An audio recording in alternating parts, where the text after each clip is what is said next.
दिल्ली सरकार द्वारा गारमेंट्स व्यापारियों के लिए बजट को लागू किए हुए तकरीबन साल भर से ऊपर हो गया है, लेकिन अभी तक दिल्ली की किसी भी मार्केट को सरकार के इस बजट से कोई फायदा नहीं हुआ है। दिल्ली में एशिया की सबसे बड़ी readymade garments market tank road Karol Bagh के प्रधान सतवंत सिंह बंता जी ने बताया कि आज जो हालात हैं बाजारों के, चाहे आप सीवर की बात करें, सड़क की बात करें, सीसीटीवी की बात करें, पार्किंग की बात करें, इन सब सुविधाओं से आज हर मार्केट वंचित है। मैं दिल्ली सरकार और क्षेत्रीय विधायकों से अपील करता हूं कि जो सरकार ने व्यापारियों के हित का बजट पास किया था, उस बजट में से हर मार्केट में 7 से 8 करोड़ रुपए भी अगर खर्च कर दिए जाएं तो मार्केट में काफ़ी सुधार हो जाएगा। सतवंत सिंह जी, क्या जो दिल्ली सरकार ने पूरी दिल्ली की मार्केटों के लिए जो बजट पेश किया था उसको लेकर के क्या कहेंगे? देखिए, उसको लेके हम ये कहेंगे कि मुख्यमंत्री जी ने स्पेशल दिल्ली के मार्केटों के लिए 300 करोड़ रुपए का बजट उस समय सैंक्शन किया था और उसकी एडवर्टाइजमेंट बड़े बड़े प्रिंट मीडिया में और हर एक उसमें दी गई थी कि भाई ये 300 करोड़ रुपए दिल्ली के बाज़ारों का सौंदर्यीकरण करने के लिए, वहाँ की जो भी समस्याएं हैं उनका समाधान करने के लिए पास किया गया है। लेकिन लगभग उस बात को 1 साल होने जा रहा है और अभी तक वो 300 करोड़ रुपए का बजट हमें नहीं पता कि कौन से बाज़ार में लगाया गया है। हमारे बाज़ार की स्थिति जबकि एशिया की बिगेस्ट मार्केट है और कश्मीर से कन्याकुमारी तक का ग्राहक यहाँ पर आता है होलसेल मार्केट होने के कारण टैंक रोड पर, तो हमारे यहाँ अब भी गलियों की हालत जो है पिछले 15 सालों से जर्जर हालत में है। सीवर जो है, सीवर लाइन काफ़ी गलियों की वही पुरानी ढर्रे पे चल रही हैं जो कि आए दिन ब्लॉक हो जाती हैं।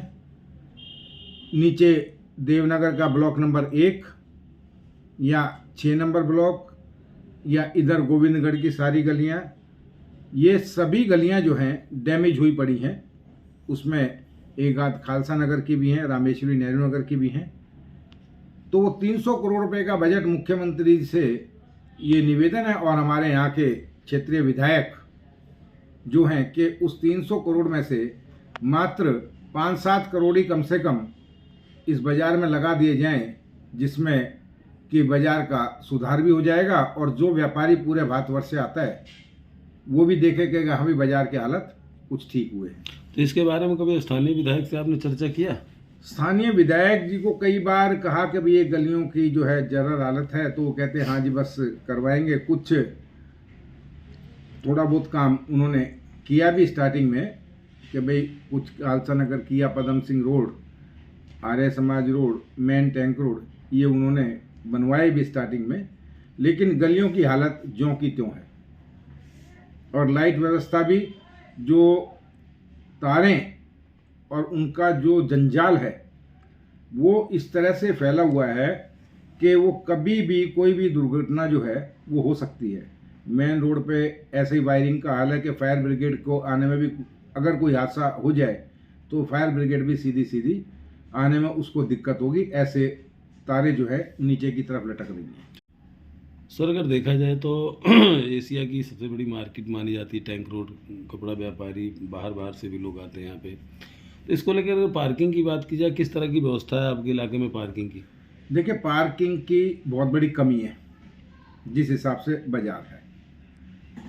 तो एक पार्किंग जो है फेथ एकेडमी स्कूल और कलिंदी कॉलेज तक, ये हमने जब मैं पहली बार प्रधान बना तो उस समय मेयर थे योगदान आहूजा जी कॉरपोरेशन के, तो हमने उनको बुला के यहाँ पर ये पार्किंग ऑथराइज करवाई थी, क्योंकि इस पे आए दिन जो है फेथ एकेडमी स्कूल वाला जो है वो अपने प्रॉपर्टी समझता था इसको, जबकि यहाँ के रेजिडेंट्स के लिए और यहाँ के व्यापारियों के लिए यहाँ क्रीड़ा स्थल भी और ये गाड़ी खड़ी करने की जगह की गई थी। उस समय के मेयर योगदान आहूजा जी ने इस पार्किंग को ऑथराइज करवाया था एमसीडी से। उसके बाद इसकी ऑक्शन हुई, ऑक्शन में एमसीडी को पैसा गया, लेकिन उस समय डिपार्टमेंट इतना बस था कि हमें पता चला कई साल बाद कि पैसा तो वो ठेकेदार लेता जा रहा है, लेकिन कॉरपोरेशन में उस पैसे को जमा नहीं करा रहा है। जब हमें इस बात का पता चला तो आरपी सेल के एडिशनल कमिश्नर जो हैं, ये कश्मीरी गेट बैठते थे, उनके पास हम गए, उनको सारी स्थिति से अवगत कराया। उन्होंने तुरंत इंस्पेक्टर को बुलाया कि भाई कब से इसका पैसा जमा नहीं है। तो पता चला कि शुरू में जो स्टार्टिंग में 3 महीने की या कुछ फीस इनकी जो जमा होती है वही जमा हुई थी, उसके बाद उसने कोई पैसा जमा ही नहीं कराया। तो एक बहुत बड़ा घोटाला जो है, पार्किंग माफिया जो है, इस चीज़ को कर रहा था। तो तुरंत उन्होंने जो है इस पर रोक लगाई। तो हमने कहा कि भाई आप जो है, क्योंकि मार्केट एसोसिएशन है RW, इनको दीजिए इस पार्किंग को, ताकि आपके पास रेवेन्यू पूरा पहुंचे और इसकी व्यवस्था भी ठीक हो।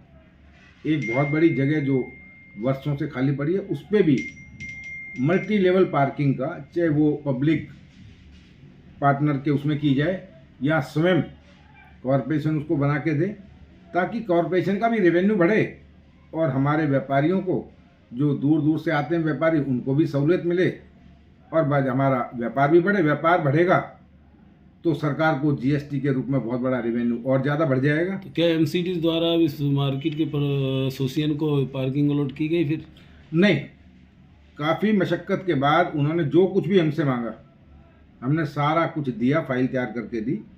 उसके बाद उनकी जो ऑक्शन प्रणाली है उसमें भी हमने ऑक्शन लगाई, लेकिन अंदर की जो नीचे कर्मचारियों की मिली भगत के कारण अभी भी पार्किंग चल रही? हाँ, और वो टेंडर जो है वो जिसको चाहते हैं वो उसी को मिलता है। तो अभी कोई पार्किंग का टेंडर हुआ नहीं हुआ?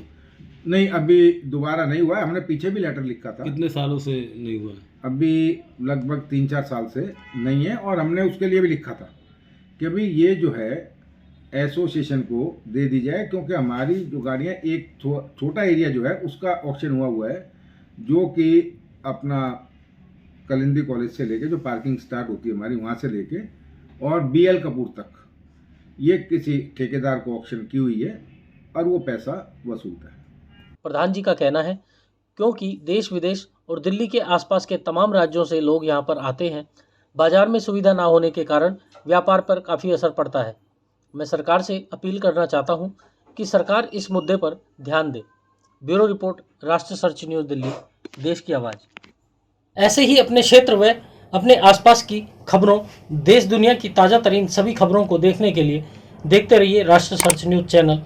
खबरों की लेटेस्ट अपडेट पाने के लिए हमारे चैनल को लाइक व सब्सक्राइब करना ना भूलें और कमेंट के द्वारा खबर के प्रति अपनी राय जरूर दें।